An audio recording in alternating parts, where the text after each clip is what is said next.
Hi friends, this is your friendly teacher Ramesh Khubchandani. I welcome you all again to our literature session. Today we are going to talk about another chapter in your literature book Hornbill. The chapter number 4, the name of the chapter is Landscape of the Soul. What it means and what are the stories in that? Actually, I said stories, yes, because there are two stories in that. And with those two stories, the writer has compared two different art forms. Let's understand it like this.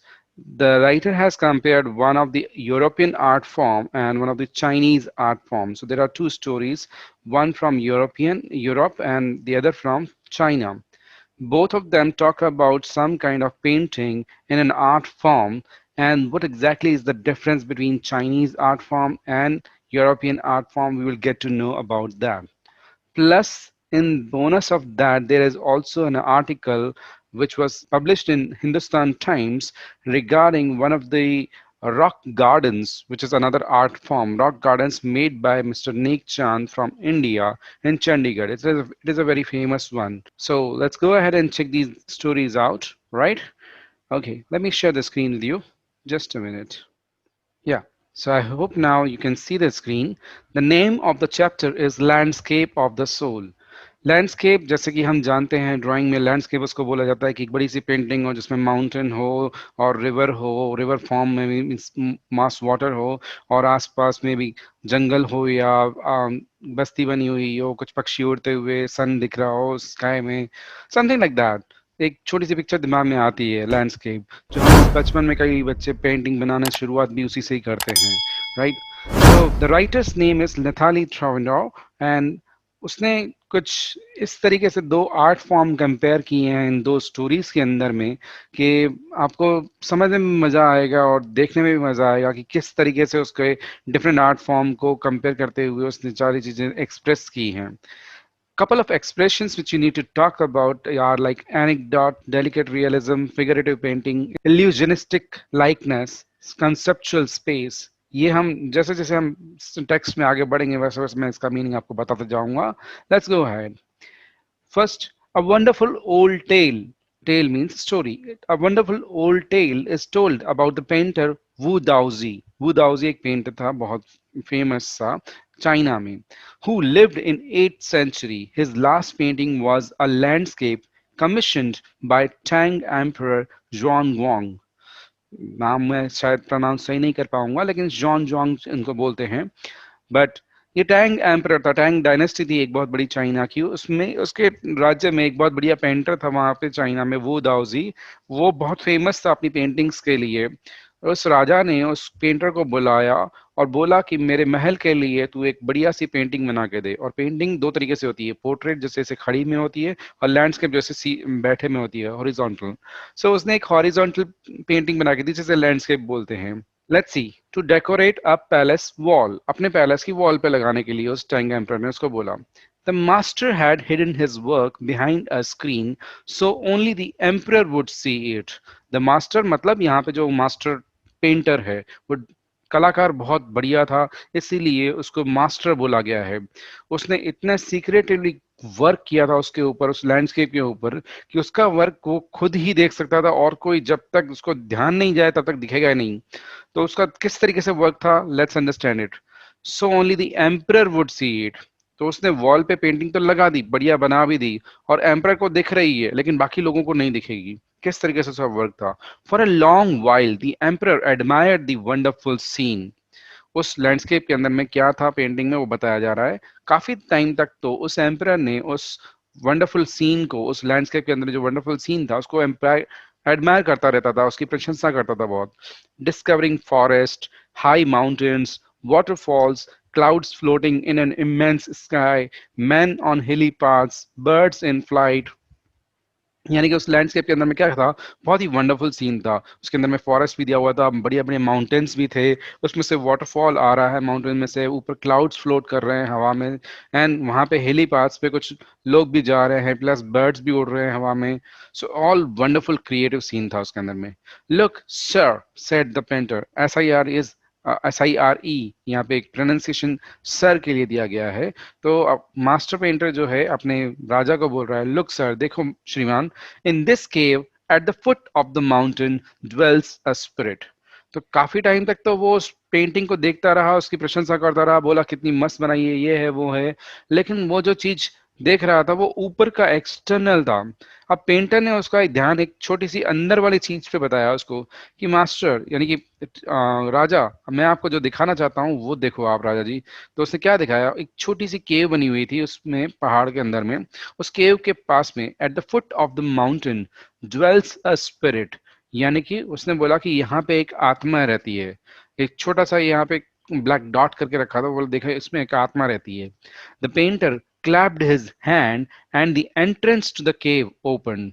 उसके साथ ही उस painter ने जोर से एक ताली बजाई, clap किया, और उसे क्लैप करते ही उस जो होल था, ब्लैक कलर का डॉट था, वो डॉट होल में बदल गया और वो होल ओपन हो गया, केव ओपन हो गई अपने आप। So this was magic. The inside is splendid beyond anything words can convey. Please let me show your majesty the way. तो अभी तक तो राजा जो है बाहर के आउटर जो भी उसकी पिक्चर दिख रही थी, वंडरफुल सीन दिख रहा था, उसकी तारीफ करते हुए नहीं थक रहा था। लेकिन जैसे ही पेंटर ने ये दिखाया, और उसके बाद पेंटर ने बोला कि महाराज अभी तो आप देखते जाओ, मैंने ये जो अंदर का सीन आपके लिए ओपन किया है, आओ मैं दिखाता हूँ, क्योंकि इसको वर्ड्स बयान नहीं कर सकते, ये ब्यूटीफुल से भी ज्यादा ब्यूटीफुल है। तो आओ मैं आपको रास्ता दिखाता हूँ, please let me show your majesty the way, आप मेरे साथ आओ। The painter entered the cave, उस केव के अंदर में वो पेंटर खुद चला गया। But the entrance closed behind him, जैसे ही वो अंदर गया उसके पीछे वो एंट्रेंस बंद हो गया, राजा जा ही नहीं पाया।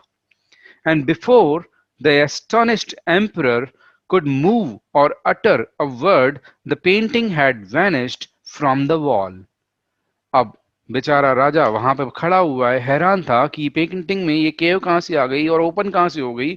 अभी वो ऐसी चीज से बाहर नहीं आया था। उस पेंटर ने उसको बोला कि चल मैं रास्ता दिखाता हूँ, अंदर आ, मेरे पीछे आ। वो अंदर चला भी गया, रास्ता भी बंद हो गया, महाराज वहीं के वहीं खड़ा है। महाराज बेचारा सोचता हुआ रह गया। अभी वो कुछ और सोचे या बोले, इससे पहले वो पेंटिंग खुद गुम हो गई। वॉल के साथ साथ वो पेंटिंग भी चली गई, पेंटर भी चला गया। Not a trace of Wu Daozi's brush was left, पूरी की पूरी पेंटिंग गुम हो गई थी, पूरा का पूरा जो वंडरफुल सीन था बाहर का वो सब भी गुम हो गया था। And the artist was never seen again in this world, और उस दिन के बाद से वो दाऊजी भी कभी दिखाई नहीं दिया किसी को इस दुनिया में, वो उसके अंदर गुम हो गया। Such stories played an important part in China's classical education. ऐसी कुछ स्टोरीज चाइना के क्लासिकल एजुकेशन में, यानी क्लासिकल्स मतलब उसके स्कूल्स में पढ़ाई जाती हैं लोगों को। The books of Confucius, Confucius कौन है? जैसे हमारे यहाँ पे बड़े बड़े फिलोसोफर्स हुए हैं, महावीर जी और बुद्धा जी, वैसे ही कन्फ्यूशियस एक बहुत बड़े फिलोसोफर थे चाइना के, और जुआंग जी भी। And Confucius and Zhuang Zi are full of them. तो जो बुक्स लिखी हुई है कन्फ्यूशियस और जुआंग जी द्वारा, उनमें ऐसी बहुत सारी बातें कही हुई है। जैसे हमारे बुद्धा के द्वारा भी लिखी हुई जातक कथा है, उसके अंदर भी बहुत सारे ऐसे एनेक्डोट्स हैं। एनेक्डोट्स मीन्स क्या होता है? Anecdote means real life story of a normal person which gives you some kind of important learning piece. They helped the master to guide his disciple in the right direction. तो ये जो master थे Confucius और Zhuang जी, इन जैसे masters को अपने disciple को सिखाने के लिए ये एनेक्डोट्स बहुत अच्छे काम से आते थे। Beyond the anecdote, they are deeply revealing the spirit in which art was considered. तो इस एनेक्डोट के अंदर में न सिर्फ लर्निंग था, बल्कि एक आर्ट किस तरीके से बताई जाती है वो भी बताया था इसमें। Contrast this story or another famous one about a painter who wouldn't draw the eye of a dragon he had painted for fear it would fly out of the painting, with an old story from my native Flanders that I find most representative of western painting. अब writer हमको बताती है कि इस story के contrast में मैं आपको एक दूसरी स्टोरी बताती हूँ, एक बहुत बड़े फेमस पेंटर की है वो भी, जो जिसने एक ड्रैगन बनाया था, लेकिन वो ड्रैगन की आंख नहीं बना रहा था। क्यों? क्योंकि उसको ड्रैगन बहुत वो रियलिस्टिक लग रहा था, और उसको लग रहा था कि इसकी आंख बनाऊंगा तो ये सच में जिंदा हो जाएगा और उड़ के चला जाएगा, तो उसकी पेंटिंग बेकार हो जाएगी। इतना उसको रियल लगता था वो। ये जो एक ओल्ड स्टोरी हमें बता रही है राइटर, उसके होम टाउन फ्लैंडर्स से, तो कह रही है कि मुझे ये लगता है कि ये स्टोरी परफेक्टली रिप्रेजेंट करती है वेस्टर्न टाइप ऑफ पेंटिंग या आर्ट्स को। तो एक चाइना के साथ में चाइना आर्ट फॉर्म को वेस्टर्न आर्ट फॉर्म यानी कि यूरोपियन आर्ट फॉर्म से कंपेयर कर रही है यहाँ पे। तो इस स्टोरी में क्या है, let's see. In 15th century Antwerp, Antwerp एक वहां का छोटा सा कंट्री है, 15th सेंचुरी में हुआ करता था। A master blacksmith called Quinten Metsys fell in love with a painter's daughter. अब एंटवर्प में क्या हुआ, एक मास्टर ब्लैकस्मिथ, ब्लैकस्मिथ मतलब लोहार, लोहे का काम करने वाला, उसका नाम था क्विंटन क्विंटन मेट्सिस। वो उसको प्यार हो गया एक लड़की से, और वो लड़की कौन थी, एक बड़े से पेंटर की बेटी थी। तो यहाँ पे पेंटर वो नहीं है जो हीरो अपना मास्टर ब्लैकस्मिथ है। The father of the daughter, father of that girl, father of that heroine is the painter. The father would not accept a son in law in such a profession. अब वो painter था, उसका लड़की का बाप, तो वो कहता था कि भाई मैं एक अपनी बेटी की शादी इस लोहार से थोड़ी कराऊंगा, तो उसको वो पसंद नहीं था। तो वो रिश्ता उसका नहीं बढ़ने देता है, वो लड़की को मना कर देता है कि नहीं तू इससे शादी नहीं करेगी। So Quentin sneaked into the painter's studio and painted a fly on his latest panel with such delicate realism that the master tried to swat it away before he realized what had happened. अब इस चीज की वजह से जो Quinton maths था हमारा hero, उसको लगा कि यार ये पेंटर है, तो ठीक है अच्छी बात है पेंटर होगा, इसका भी प्रोफेशन अच्छा है, लेकिन मैं लोहार हूं तो क्या हुआ, मेरे प्रोफेशन का मजाक उड़ा के ऐसे मेरे को रिश्ते से मना कर दिया। तो उसको गुस्सा बड़ा आया, लेकिन उसने गुस्से का जवाब किस तरीके से दिया वो देखो जरा। उसने क्या किया, एक दिन चुपचाप से बिना किसी को बताए उस पेंटर के स्टूडियो में चला गया, और उसके स्टूडियो में बड़ा सा एक कैनवस लगा हुआ था जिसपे ड्राइंग बोर्ड वगैरह होता है, वहां पे ड्राइंग बोर्ड पे कैनवस लगा हुआ था, उसमें नई कोई चीज बना रहा था। वो बना रहा था, तो उसकी आधी बनी हुई पेंटिंग थी। उस आधी बनी हुई पेंटिंग पे ये लोहार ने जाके अपने ही स्टाइल में कुछ ब्रशेस वगैरह घुमा के एक मक्खी बना दी, फ्लाई मक्खी बना दी। और इतनी सच डेलिकेट रियलिज्म, डेलिकेट रियलिज्म मतलब क्या होता है, एक ऐसा पेंटिंग फॉर्म या एक ऐसा कैरिकेचर या स्केच जो बिल्कुल रियल लगता हो, यानी art form of representation of reality, जो बिल्कुल रियल लगता हो, उसको डेलिकेट रियलिज्म बोलते हैं। That the master tried to swat it away before he realised what had happened. जब वो रात को ऐसे फ्लाई बना के चला गया, सुबह जब पेंटर अपने स्टूडियो में खुद में आता है, तो आके देखता है अरे मेरे पेंटिंग बड़े, जो मेरी पेंटिंग बनी हुई है आधी अधूरी, उस पर मैं काम कर रहा था, उस पर मक्खी बैठी हुई है। वो आता है और इस मक्खी को उड़ाने की कोशिश करता है, हटाने की कोशिश करता है, हटाता है तो उड़ती नहीं है, दोबारा हटाता है तो उड़ती नहीं है। फिर उसको पता पड़ता है अरे ये तो नकली है, ये तो बनी हुई स्केच है, या ये बना हुआ पेंटिंग है। वो समझता है यार ये किसने बनाया है खतरनाक वाला। जब उसको पता पड़ता है कि ये उसके सन इन लॉ क्विंटन ने बनाया, as in sun in law हुआ नहीं था, उस लड़की के मतलब उसकी बेटी के जो लवर था क्विंटन, उसने बनाया था, तब तो मान जाता उसको भाई इसमें भी आर्टिस्टिक है ये भी बहुत, तो ये आर्ट फॉर्म इसमें भी है। Quinten was immediately admitted as an apprentice into his studio. उसने क्विंटन को बुलाया और बोला कि आज से तू मेरे स्टूडियो में मेरा ट्रेनिंग बन जा, यानी कि मैं तेरे को ट्रेनिंग दूंगा आर्ट फॉर्म में, और तू बहुत बढ़िया पेंटर बन सकता है इससे। He married his beloved and went on to become one of the most famous painters of his age। और सच में वैसा हुआ, बाद में उन लड़का लड़की की शादी हो गई क्विंटन की उस बेटी से, और उसके बाद उसने ट्रेनिंग ली, और उस ट्रेनिंग के बाद में वो बहुत बड़ा पेंटर बना, उस टाइम का बहुत फेमस पेंटर बना। These two stories, एक चाइना की स्टोरी, एक यूरोप की story, these two stories actually illustrate what each form of art is trying to achieve। कि दोनों आर्ट फॉर्म क्या अचीव करना चाहती है उसको कैसे बताया है। दोनों आर्ट फॉर्म एक तरीके से एक perfect illusionistic likeness. Illusionistic likeness क्या होता है, इल्यूजन तो आप समझते हो, इल्यूजन मतलब भ्रम, धोखा। इल्यूजनिस्टिक बता रहा है, इल्यूजन मतलब भ्रम जैसा, लेकिन लाइकनेस, लाइकनेस मतलब उसके जैसा हो लेकिन भ्रम ना हो, एक रियलिटी में दिखाए एक ऐसी चीज जो भ्रम दिखती है। वहां पे चाइना में क्या था, आर्ट फॉर्म जैसे बताई थी, एक लैंडस्केप, उसको लग रहा है कि लैंडस्केप है, बड़ी सी पेंटिंग है, मस्त है, लेकिन असल में क्या था, केव बनी हुई है, सीक्रेट रास्ता था उसमें, वो पेंटर गुम होगा कभी दिखाई नहीं दिया किसी को। राइट, यहाँ पे एक मक्खी बनाई, वो एक मक्खी एकदम रियल लग रही है, कि जो पेंटर खुद है उसने खुद उसे उड़ाने की कोशिश की, वो भी पागल बन गया। तो इतनी इल्यूजनिस्टिक लाइकनेस कैसे दिखाई है यूरोप की और चाइना की, दोनों की। The essence of inner life and spirit in Asia, यही जो है दोनों के दोनों आर्ट अचीव करने की कोशिश करती हैं। The essence of inner life and that's the spirit in Asia. In the Chinese story, China की स्टोरी में क्या था, the emperor commissions a painting and appreciates it's outer appearance. China की स्टोरी में जो था, जो एम्पर यानी कि राजा था, उसने एक पेंटिंग बनवाई थी और वो उसकी आउटर अपीयरेंस की तारीफ कर रहा था, but the artist reveals to him the true meaning of his work. उसके बताए बिना, पेंटर के बताए बिना राजा को दिखाई नहीं देता। जब पेंटर ने खुद बताया उसको कि रियल मीनिंग ऑफ मेरे वर्क का देखो तब पता पड़ेगा, तो वो केव दिखाता है उसको। The emperor may rule over the territory he has conquered, but only the artist knows the way within. Let me show the way. The thou word, a word that means both the path or the method and the mysterious works of the universe. The painting is gone, but the artist has reached his goal beyond any material appearance. यहाँ पे क्या कह रहा है, writer क्या कहता है कि जो राजा था, और राजा भले ही टेरिटरी को रूल करता हो, सबको सबका मालिक हो, लेकिन जब तक आर्टिस्ट ने उसका वर्क अपने तरीके से नहीं दिखाया, राजा भी नहीं देख पाया। और उसने वो वर्ड्स यूज किए थे, let me show the way, और उसके अंदर उसके नाम का वो दाऊजी नाम जो था, दाओ वर्ड का मीनिंग क्या है चाइना में, उसका मीनिंग दोनों है, एक पाथ भी होता है, मेथड भी होता है। तो पाथ भी बताया उसने, मेथड भी बताई वो दाऊजी ने, और ऐसा मिस्टीरियस वर्क करके दिखाया कि उसके बाद पेंटिंग भी गुम हो गई, आर्टिस्ट भी गुम हो गया, लेकिन आर्टिस्ट ने अपना गोल अचीव कर लिया कि उसने किसी भी मटेरियल अपीयरेंस से बाहर अपना जाके वर्क करके दिखाया। A classical Chinese landscape is not meant to reproduce an actual view. अब ये बता रही है आर्टिस्ट फॉर्म में चाइना में क्या होता है, जो लैंडस्केप होते हैं जो क्लासिकल, उनका मीनिंग सिर्फ लैंडस्केप दिखाना नहीं होता है, सिर्फ एक्चुअल व्यू को रिप्रेजेंट करना नहीं होता है, as would a western figurative painting. और वेस्टर्न में, यूरोप में क्या होता है, जनरली फिगरेटिव पेंटिंग होती है, यानी मेटाफर बनाए जाते हैं। मेटाफर मीन्स उसका एक्चुअली रिप्रेजेंटेशन बनाया जाता है रियलिटी का। चाइना में ऐसा नहीं है रियलिटी का, चाइना में थोड़ा सीक्रेट वर्क होता है उसके अंदर में, जो रियलिटी नहीं हो, बियॉन्ड इमेजिनेशन हो। So this is the contrast which we सी.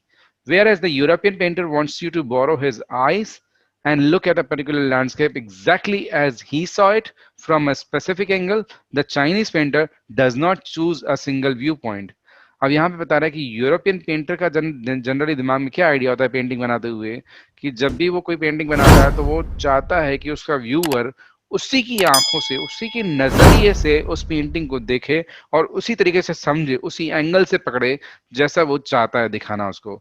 जबकि चाइनीज पेंटर ऐसा नहीं चाहता। चाइनीज पेंटर आपके सामने पेंटिंग बना के रख देता है और कोई भी सिंगल व्यू पॉइंट नहीं देता है। His landscape is not a real one. उसका लैंडस्केप एक्चुअली में रियल है ही नहीं।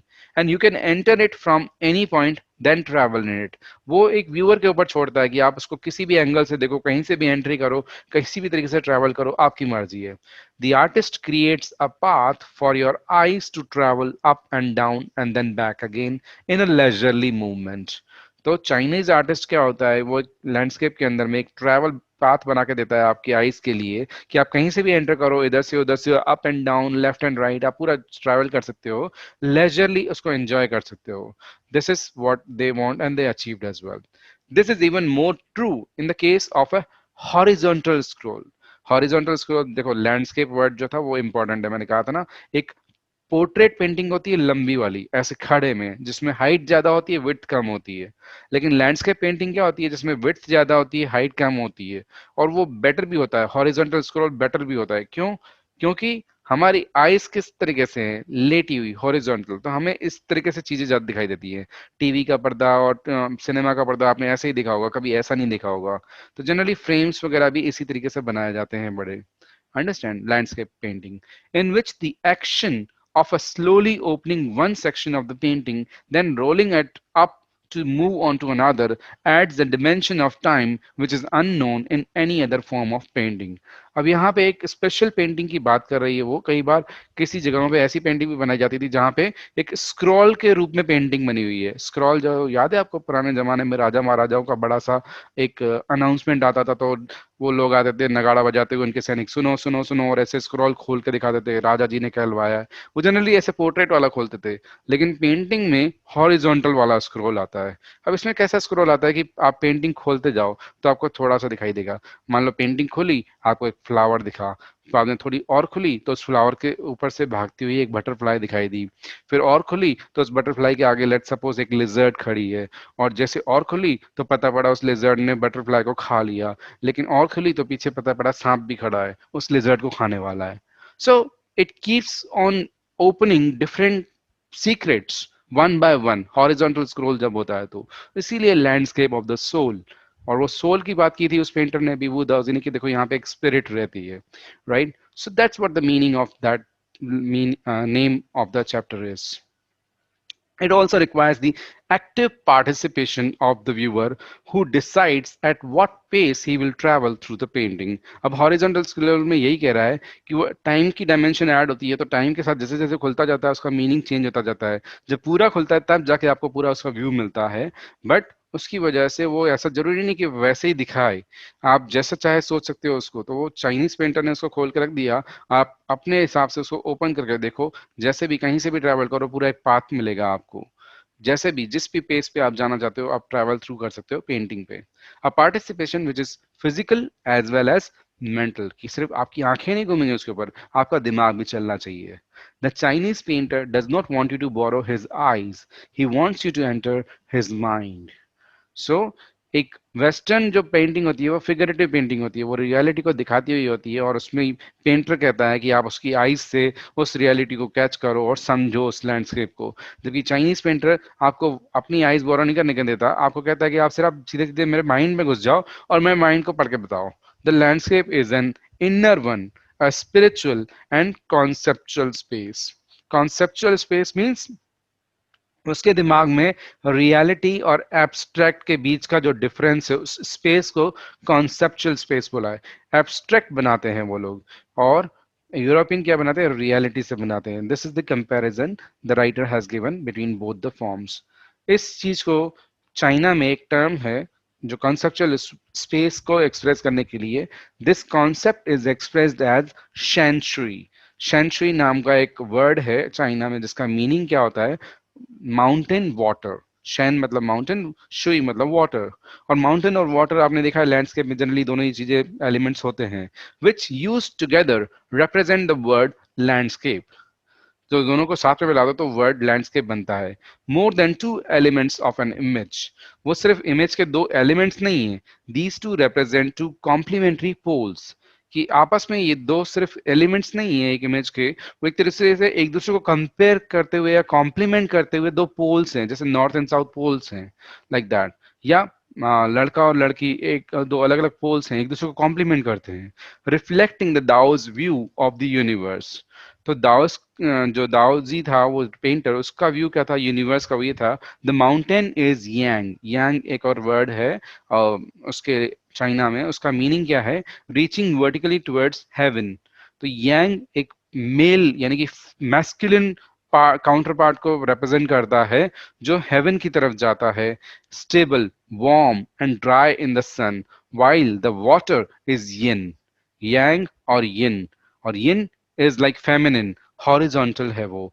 एक माउंटेन जो है वर्टिकल है, हेवन की तरफ जा रहा है, और यिन जो है हॉरिजॉन्टल है, रेस्टिंग ऑन अर्थ। वो फ्लूइड है, मॉइस्ट है, कूल है, तो वो फेमिनिन को रिप्रेजेंट करता है। जो माउंटेन है वो स्टेबल है, वार्म है, ड्राई है, तो वो मैस्कुलिन को रिप्रेजेंट करता है। These two counterpart actually are complementing to each other. The interaction of yin, the receptive, the feminine aspect of universal energy and its counterpart yang. तो yin जो है रिसेप्टिव है, फेमिनिन एस्पेक्ट है, और उसका counterpart masculine yang active है, masculine है, is of course a fundamental notion of Daoism. यही वो एक्सप्लेन करना चाहता था। शेंशुई जो टर्म है उसका एक्सप्लेनेशन है। What is often overlooked is an essential third element, the middle void, where their interaction takes place. अब यहाँ पे एक और इम्पॉर्टेंट पॉइंट है जो राइटर हमें बताता है कि जनरली जो आर्ट फॉर्म से रिलेट नहीं करते हैं, ऐसे ही दर्शक देखते हैं इन चीजों को, तो उनको दो ही एलिमेंट दिखाई देंगे, पहाड़ और पानी, यांग एंड यिन। लेकिन कई बार वो इस चीज को मिस कर जाते हैं या ओवरलुक कर जाते हैं वो थर्ड एलिमेंट को। वो थर्ड एलिमेंट क्या है, वो स्पेस, वो एरिया जहां पे इन दोनों एलिमेंट्स का एक इंटरेक्शन होता है, the middle void. The third element is often overlooked where their interaction takes place, जहां पे ये यांग और यिन मिलते हैं। This can be compared with the yogic practice of pranayama, breathe in, retain, breathe out. अब इसमें उसने इंडियन प्रैक्टिस प्राणायाम को मिला दिया है योगा को। योगा एक बहुत कॉमन सी कल्चर हो गई है वर्ल्ड वाइड। तो इसने बताया है कि प्राणायाम में जिस तरीके से हम ब्रीद इन करते हैं, फिर रिटेन करते हैं, फिर ब्रीद आउट करते हैं, तो उसमें क्या होता है, the suspension of breath is the void where meditation occurs. जब हम ब्रीथ को रोक देते हैं, अंदर रिटेन करते हैं, लंबी सांस लो, रोक दो, उस टाइम पे मेडिटेशन होता है, उस टाइम पे दिमाग शांत होता है। फिर ब्रीद आउट, फिर ब्रीद आउट से दिमाग रिलैक्स हो जाता है बिल्कुल। The middle void is essential. सिर्फ यांग और यिन यानी मैस्कुलिन और फेमिनिन इतना ही मजेदार नहीं है, दोनों का मिक्स होना, इंटरेक्शन होना, वो स्पेस होना जरूरी है जहां पे इनका इंटरेक्शन हो। तो nothing can happen without it. दोनों का मिडिल वॉइड के बिना इंटरेक्शन होएगा ही नहीं, तो उसके बिना कुछ होगा भी नहीं। Hence the importance of the white, the unpainted space in Chinese landscape. So इसलिए चाइनीज लैंडस्केप में अनपेंटेड स्पेस यानी व्हाइट स्पेस भी बहुत होता है। This is also where man finds a fundamental role. अब इसमें उसने एक नई फिलॉसफी जोड़ दी है, हेवन और अर्थ। हेवन रिप्रेजेंट करता है मैस्कुलिन पार्ट जो यांग था यानी माउंटेन था, क्योंकि माउंटेन हेवन की तरफ जा रहा है। और यिन जो फेमिनिन पार्ट था पानी, वो हॉरिजॉन्टल फॉर्म में होता है, तो वो अर्थ को, जमीन को रिप्रेजेंट करता है। एक स्काई, एक जमीन, इन दोनों को मिलाने वाला कौन? इंसान। इंसान ने ऐसा एनवायरनमेंट क्रिएट किया है जो जमीन को आसमान से छूता हुआ दिखाता है, चाहे वो एरोप्लेन बोल दो, चाहे वो बड़ी बड़ी लैंडस्केप बिल्डिंग्स बोल दो, इस तरीके से। This is also where man finds a fundamental role in that space between heaven and earth. he becomes the conduit of communication between both poles of the universe। तो दो poles of the universe हैं, एक haven और एक अर्थ। इन दोनों के बीच में एक चैनल बनता है, कंड्यूट मींस चैनल बनता है, मीडिएटर बनता है। कौन? इंसान। His presence is essential even if it is only suggested. वैसे ही जैसे पहाड़ और नदी के बीच में स्पेस, वाइट स्पेस जो है वो इंपॉर्टेंट है, चाहे वो उसकी प्रेजेंस भले ही नेग्लिजिबल हो, लेकिन वो इंपॉर्टेंट है। फार फ्रॉम लॉस्ट और apprised by the Lofty peaks. और लॉफ्टी पीक्स, बड़े बड़े माउंटेन जो है, उसके सामने इंसान की हैसियत क्या है? छोटी सी। फिर भी he is in Francois Cheng's wonderful expression, the eye of the landscape। तो फ्रैंकोइस चेंग नाम का एक बहुत बड़ा फिलोसोफर रहा था, उसने भी यही कहा था जो पेंटर के लिए कि आई ऑफ द लैंडस्केप, की लैंडस्केप में आपका व्यू वो इंपॉर्टेंट है। लैंडस्केप में हो सकता है पहाड़ भी हो, नदी भी हो, कुछ भी हो, प्लेन दे रखा हो, पक्षी दे रखे हो, जानवर दे रखे हो, जो भी दे रखे हो, लेकिन आपकी आंख कहाँ पर है वो इंपॉर्टेंट है, आपका नजरिया कहाँ पर है, आप क्या देखते हो उसके अंदर। The I of the landscape, this is what the most thing matters. Right guys, यहाँ पे ये चैप्टर तो कंप्लीट हो गया। दो स्टोरीज थी, एक यूरोपियन आर्ट फॉर्म की, एक चाइनीज आर्ट फॉर्म की, दोनों में की कंपैरिजन बताया, दोनों में पेंटर्स क्या चाहते हैं और कैसे उसको अचीव करते हैं, वो सब बताया। But right now what you are going to get is another article as a bonus here. This article is written by Brinda Suri. It was published in Hindustan Times 28th of August 2005। इस article को यहाँ दिया गया है इसलिए क्योंकि ये भी आर्ट फॉर्म से रिलेटेड है, plus it gives talk about the outsider art. ये आउटसाइडर आर्ट एक एक्सप्रेशन है जो आपको समझना जरूरी है। Getting inside outsider art. देखो, आर्ट फॉर्म है, आर्ट फॉर्म में वही लोग होते हैं जो आर्टिस्टिक हों, राइट? तो उनके लिए दूसरा बंदा जो बाहर का बंदा होगा वो आउटसाइडर कहलाएगा। लेकिन यही एग्जाम्पल जो यूरोपियन पेंटिंग वाला था, उसमें क्या था, उस पेंटर ने अपनी बेटी की शादी उस लोहार से कराने से मना कर दिया था, क्योंकि वो लोहार था, पेंटर नहीं था, आर्टिस्टिक नहीं था। तो उसने एक ऐसी आर्ट फॉर्म करके दिखाई कि वो इनसाइड आ गया, he got inside outsider art, वो आउटसाइडर आर्ट से अंदर आ गया, इस तरीके से। सो उसका मीनिंग यहाँ पे इस चंडीगढ़ वाले एक रॉक माउंटेन से कंपेयर किया जो आर्टिकल में बताया जाएगा। Let's see that when French painter John Dubuffet mooted the concept of art brut in the 1940s, in the 1940s, when French painter था एक बहुत बड़ा John Jean Dubuffet mooted the concept of, mooted मतलब copy किया या denounce किया उस चीज को, कॉन्सेप्ट को। क्या उसने एक नया वर्ड दिया था, आर्ट ब्रूट। ब्रूट मतलब क्या होता है? क्रूड या लिटरली रॉ फॉर्म या कच्चे में या फिर नया। और आर्टिस्टिक, नया आर्टिस्ट यानी कि वो जानता नहीं होगा, वो आउटसाइडर है। The art of the untrained visionary. तो आर्ट उसका जो अनट्रेंड है, जिसको ट्रेनिंग नहीं मिली, जो सीखा नहीं कभी इस चीज को, विजनरी है वो भले ही, लेकिन वॉज ऑफ माइनॉरिटी इंटरेस्ट, उसमें लोग ज्यादा इंटरेस्ट नहीं देते हैं। कहने का मीनिंग क्या है, अगर एक पेंटिंग है, वो पेंटिंग लेट्स सपोज पिकासो की बनाई हुई है, और बिल्कुल सेम की सेम पेंटिंग किसी एक नए आर्टिस्ट द्वारा बनाई होगी, दोनों में जमीन आसमान का डिफरेंस होगा। ज्यादातर लोग 90% लोग पिकासो वाली पेंटिंग में इंटरेस्ट दिखाएंगे, शायद 5 या 10% लोग ही उसके पेंटिंग में इंटरेस्ट दिखाएंगे जो नई वाले की है। From its almost veiled beginnings, outsider art has gradually become the fastest growing area of interest in contemporary art internationally. अब कहने का मीनिंग क्या है, व्हील्ड मतलब बिल्कुल नेग्लिजिबल, जिसको नोटिस भी नहीं किया जा सका, नॉर्मल सी साधारण सी बिगिनिंग द्वारा आउटसाइडर स्टार्ट हुई थी, आउटसाइडर आर्ट जो है स्टार्ट हुई थी, और ग्रेजुअली इसने पिकअप किया, इसमें लोगों का इंटरेस्ट बढ़ता गया। Now it has become a fastest growing area, यानी इंटरनेशनली लोग कंटेम्प्रेरी आर्ट में सिर्फ आउटसाइडर आर्ट मांगते हैं कि नए नए आर्टिस्टों की लाओ, उनको बड़े स्टैब्लिश्ड आर्टिस्ट वगैरह पिकासो वगैरह की नहीं चाहिए, ठीक है। तो वैसा this genre is described as the art of those who have no right to be artists, as they have received no formal training yet show talent and artistic insight. तो ये जो जॉनरे है आर्ट का, उसमें इन लोगों की painting आती है जिनको एक्चुअली कोई फॉर्मल ट्रेनिंग नहीं मिली है, जिनको सिर्फ अपना एक टैलेंट है, उस टैलेंट और आर्टिस्टिक इंसाइट के बेस पे उन्होंने कुछ पेंटिंग या कुछ आर्टिस्टिक चीज किया है, but they actually don't have any right. तो जो आर्टिस्टिक की एसोसिएशन होगी, उनकी एसोसिएशन इनको आउटसाइडर बोलती है, लेकिन फिर भी इनकी पेंटिंग को आजकल ज्यादा से ज्यादा अप्रिसिएशन मिलने लगा है। It has become the fastest growing area.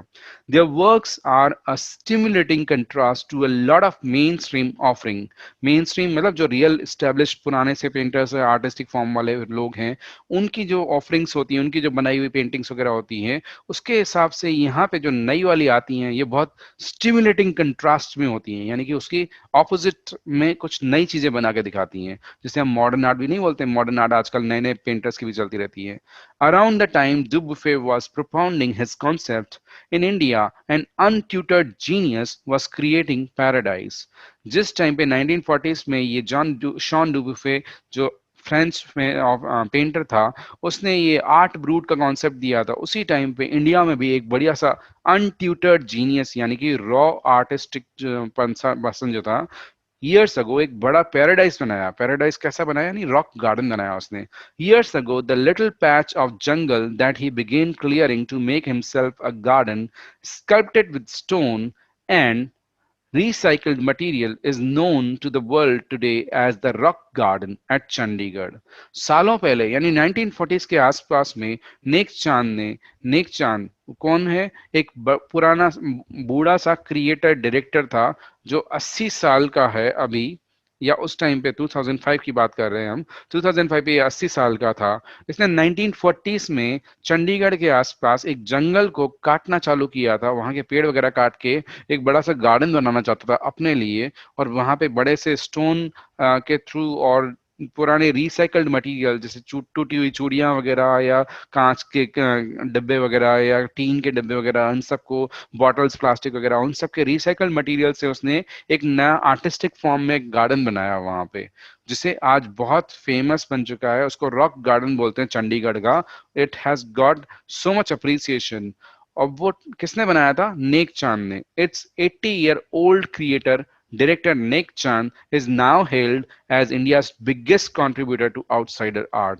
तो जो आर्ट ब्रूट कॉन्सेप्ट था शॉन डुबुफे का, वही आउटसाइडर आर्ट है, जिसका सबसे बड़ा कंट्रीब्यूटर हमारा कौन है, निक चैन का, इंडिया में से, इस रॉक गार्डन के बेसिस पे। The 50th issue, Spring 2005, of Raw Vision, a UK-based magazine pioneer in outsider art publications, features Nick Chan and his rock garden sculpture, Woman by the Waterfall, on its anniversary issues cover। तो अब क्या कह रहा है कि एक UK based magazine है जो कि पाइनियर है आउटसाइडर आर्ट्स को पब्लिकेशन देने में, उसका नाम है रॉ विजन। उसका स्प्रिंग 2005 का जो इशू आया था वो 50th इशू था उसका, उसमें बहुत बड़ा फीचर दिया था। फ्रंट पेज पे इसका फोटो भी था, एनिवर्सरी इशू के कवर पेज पे नेक चांद के इस आर्टिस्टिक रॉक गार्डन का। तो उसको बहुत अच्छी फेमस अप्रिसिएशन मिली हुई है। The notion of art brute, यानी कि आर्ट ब्रूट की बात करो या रॉ आर्ट की बात करो, was of works that were in their raw state as regards cultural and artistic influence। जो पुराने कल्चर के या पुराने आर्टिस्टिक लोग हैं, जो स्टेब्लिश पेंटर्स वगैरह हैं, वो इस चीज को आर्ट ब्रूट या रॉ आर्ट या आउटसाइडर आर्ट बोलते थे, इसको अप्रिशिएट नहीं करते थे। लेकिन धीरे धीरे इन चीजों को गेन मिलता गया, अप्रिसिएशन मिलता गया और आगे वो बढ़ते गए, अब वो बहुत फेमस हो गए हैं। Anything and everything from a tin to a sink to a broken down car could be material for a work of art, something Nick Chand has taken to dizzying heights।